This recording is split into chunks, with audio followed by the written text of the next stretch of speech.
জোর করে লই দেশ জনগণ জোর করে হাজার বলি তো লই যায় তার লই যায় কেন লই যায় গাড়ি বলি লই যায় জীবনের হুমকি দিয়ে তার জীবন খাইতে লইতে দিন তার জীবন মারি ফেলাই।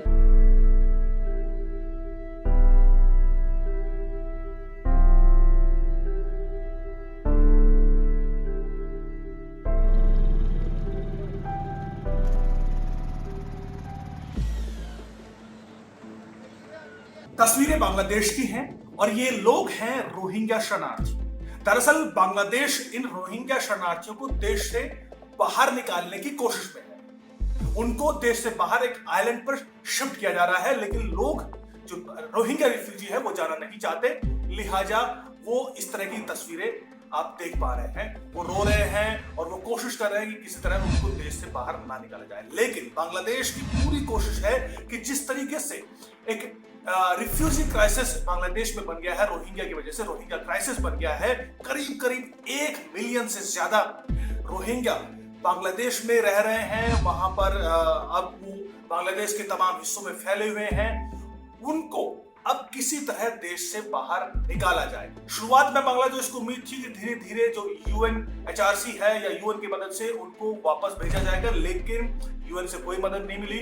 बांग्लादेश को लगा कि 1 मिलियन अब वो उनको नहीं रख पाएगा, लिहाजा उन्होंने एक नया आइडिया निकाला है। कुछ बांग्लादेश के इनहेबिटेड यानी एकदम निर्जन, जहां पर कोई आबादी नहीं है, कोई जीव जंतु नहीं है, एकदम प्लेन एरिया है, कुछ इस तरह के आइलैंड बांग्लादेश के हैं। वहां पर इनको शिफ्ट करने की कवायद बांग्लादेश ने शुरू कर दी है। क्यों? दरअसल हो यह रहा है कि बांग्लादेश में 2017 के बाद जो रखाइन स्टेट से बांग्लादेश जो रिफ्यूजी आए, उनको कोक्स बाजार के एक कैंप में बांग्लादेश में रखा। वहां पर करीब करीब 1 मिलियन से ज्यादा, कोक्स बाजार एक फूड प्लेन एरिया है, फ्लड प्लेन एरिया है, वहां पर भी संख्या इतनी ज्यादा हो चुकी है कि लोग वहां अब उसमें समा पाना मुश्किल हो रहा है। रोहिंग्या वहां से निकलकर बांग्लादेश के अलग अलग हिस्सों में जाकर बस रहे हैं, जिसकी वजह से काफी समस्या हो रही है।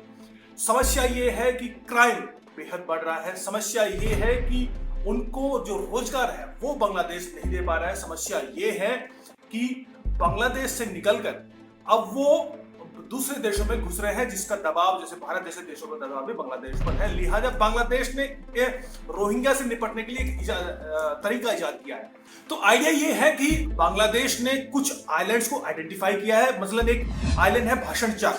भाषण 4 एक करीब करीब जो मेन बांग्लादेश है, मेन आइलैंड से 37 किलोमीटर दूर साउथ में, करीब करीब 20 सालों पहले वो समंदर से बाहर निकला है। एक फ्लड प्लेन एरिया है, वहां पर किसी तरह का इनहेबिटेशन नहीं है, किसी तरह का कोई जीव जंतु या रहन सहन नहीं है, खाली पड़ा एरिया है। बांग्लादेश ने कहा कि भाई अब इसमें कुछ मेकशिफ्ट शेल्टर्स बनाते हैं, और उसने वहां पर मेकशिफ्ट शेल्टर्स बनाए। करीब करीब $40 करोड़ वहां पे खर्च किए, और वहां पर अब इन रोहिंग्या को कोक्स बाजार से वहां पर ले जाकर शिफ्ट किया जा रहा है। इससे 2 फायदे होंगे। एक, रोहिंग्या का एक अलग सर्टेन एरिया हो जाएगा। दूसरा, जो क्राइसिस बांग्लादेश में रोहिंग्या की वजह से हुआ है, उससे उसको कहीं ना कहीं निजात मिलेगी। बहुत सारी रिपोर्ट्स ऐसी हैं जिससे पता चल रहा है कि रोहिंग्या जो कोक्स बाजार में है, वहां पर जो अराकान रोहिंग्या साल्वेशन आर्मी जो कि आतंकवाद कर रही थी म्यांमार में, जिसको म्यांमार की आर्मी ने जिसकी वजह से उनको मार के भगाया, वो भी भागकर इस रोहिंग्या कैंप में आ गए। यहाँ पर अब वो यहाँ से भी अपनी सत्ता चलाने की कोशिश कर रही है। जो 10 लाख लोग हैं उन पे कहीं ना कहीं अपना वर्चस्व जमाने की कोशिश में है। लिहाजा यहाँ पर अब गैंग वॉर्स होती रहती हैं। न्यूयॉर्क टाइम्स हो, जर्मन न्यूज DW हो, या फिर अल जजीरा हो, लगातार इस तरह की अखबारों में इस तरह की खबरें आती रहती है। 8 अक्टूबर को हाल ही में, पिछले 2 महीने पहले, एक बड़ा हमला आपस में गैंग वॉर हुई थी, जिसमें 8 लोग मारे गए थे। इस तरह की खबरें भी लगातार आती है। चूंकि रोजगार नहीं है, अब 1 मिलियन के आसपास शरणार्थी हैं, वो करेंगे क्या? वो खाने कहां से आएगा? सिर्फ UN के भरोसे तो नहीं रह सकते। तो वहां से निकल के लोग बांग्लादेश के अलग अलग हिस्से में जा रहे हैं, जिसकी वजह से वहां पर क्राइम हो रहे हैं। इस तरह की खबरें भी लगातार सामने आ रही हैं। लेकिन बांग्लादेश ने अब बिना किसी लाग लपेट के ये प्रक्रिया शुरू कर दी है। यहाँ पर दिलचस्प ये है कि जो मुस्लिम संगठन लगातार कोशिश कर रहे थे, जो कि भारत के मसले में भी लगातार टांग अड़ाते रहते हैं कि भारत में जो रोहिंग्या आ रहे हैं उनको वापस ना भेजा जाए, वो एकदम चुप है बांग्लादेश की स्थिति के, बांग्लादेश के इस फैसले के चलते। बांग्लादेश में जितने भी मुस्लिम संगठन हैं वो एकदम चुप मार के बैठे हैं। उनका मौन समर्थन है कि उनको रोहिंग्या को वापस शिफ्ट किया जाए, किसी तरह देश से बाहर निकाल दिया जाए और उनको जो समस्याएं हो रही हैं उससे निजात मिल जाए। यानी एक दोहरा रवैया यहाँ पे आपको दिखाई देगा। होगा क्या? दो चीजें होंगी, लेकिन इसका नुकसान कहीं ना कहीं भारत को होगा। कैसे? रोहिंग्या वापस नहीं जाना चाहते।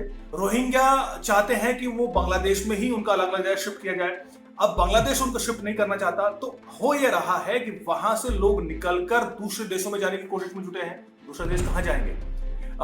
मलेशिया जाने की कोशिश कर रहे हैं। बहुत सारी खबरें ऐसी हैं कि वो बोट में बैठकर गए और वो बोट बीच में ही पलट गई और सैकड़ों लोग रोहिंग्या मारे गए। इस तरह की खबरें लगातार हैं। दूसरा जो सबसे बड़ा मसला है वो है कि वो बॉर्डर पार करके इंडिया आ रहे हैं। ये एक बड़ा खतरा है कि जो बांग्लादेश का एक कदम है ये भारत के लिए इसलिए बेहद खतरनाक साबित हो सकता है कि जब बांग्लादेश में जगह नहीं तो वो इंडिया आ रहे हैं। इंडिया में आने में कोई दिक्कत नहीं है, कोई रोक टोक इस तरह से नहीं है, और जो यहाँ पर ऑलरेडी है उनको भी वापसी की कोई संभावना फिलहाल नजर नहीं आती। अब मसलन अब जम्मू में देखिए, करीब करीब बांग्लादेश, यूपी, बिहार, झारखंड, हरियाणा, पंजाब, हिमाचल प्रदेश, उत्तराखंड, इन तमाम स्टेट्स को छोड़कर लोग जम्मू तक पहुंचे हुए, रोहिंग्या जम्मू तक पहुंचे हुए। जम्मू में भारी क्राइसिस बना हुआ है। जितने भी छोटी छोटी दर्जे की जॉब्स थी उनमें उनका कब्जा हो चुका है। लोग सस्ते के चक्कर में उनसे मजदूरी करा रहे हैं, उनको काम भी दे रहे हैं। अब इस तरह का सिस्टम बन गया है कि समस्याएं ऑलरेडी इतनी ज्यादा है प्रशासन के पास कि प्रशासन के पास मौका ही नहीं कि वो रोहिंग्या समस्या पर भी ध्यान दे। तो इस तरह की समस्या लगभग देश के हर एक हिस्से में है। अब सब दिक्कत ये है कि अगर बांग्लादेश उनको वहां से भगाने की कोशिश करता है, उनको शिफ्ट करने की कोशिश करता है, तो वो वहां पर नहीं जाना चाहते। नतीजा ये होगा कि भारत में एक बड़ा इन्फ्लक्स हो सकता है। यहां पर भारत सरकार को बेहद सावधानी बरतनी होगी और कोशिश करनी होगी कि ये इन्फ्लक्स भारत की तरफ ना आए।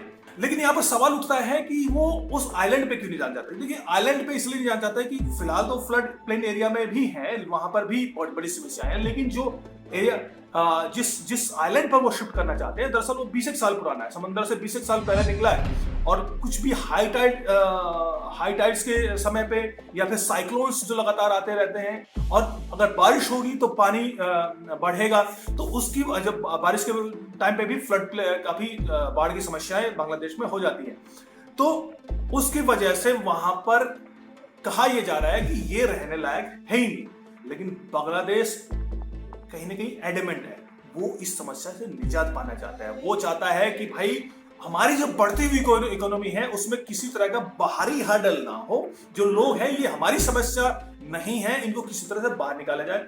बांग्लादेश एकदम चुप मार के बैठा है। वहां के जो मुस्लिम संगठन है वो भी चुप भी मार के बैठे हैं, मौन समर्थन है, और वो कह रहे हैं कि भाई रोहिंग्या को बाहर निकालो, और बाहर निकालने की प्रक्रिया शुरू हो चुकी है। ऐसा नहीं है कि यूएनएचआरसी, ह्यूमन राइट्स कमीशन वाले हल्ला नहीं मचा रहे, हल्ला मचा रहे हैं। अमेरिका के जो सीनेटर लगातार ह्यूमन राइट्स का हल्ला मचाते रहते हैं, वो भी हल्ला मचा रहे हैं। सीनेटर जेफ मर्कली, वो लगातार उनके ट्वीट आप देख सकते हैं इस तरह के हाल। लेकिन बांग्लादेश किसी की सुनने वाला नहीं है। उसने कहा कि भाई उनके लिए समस्या हो रही है, क्राइम बढ़ रहे हैं, कहीं ना कहीं रोजगार की समस्या खड़ी हो रही है, उनको बाहर निकाले।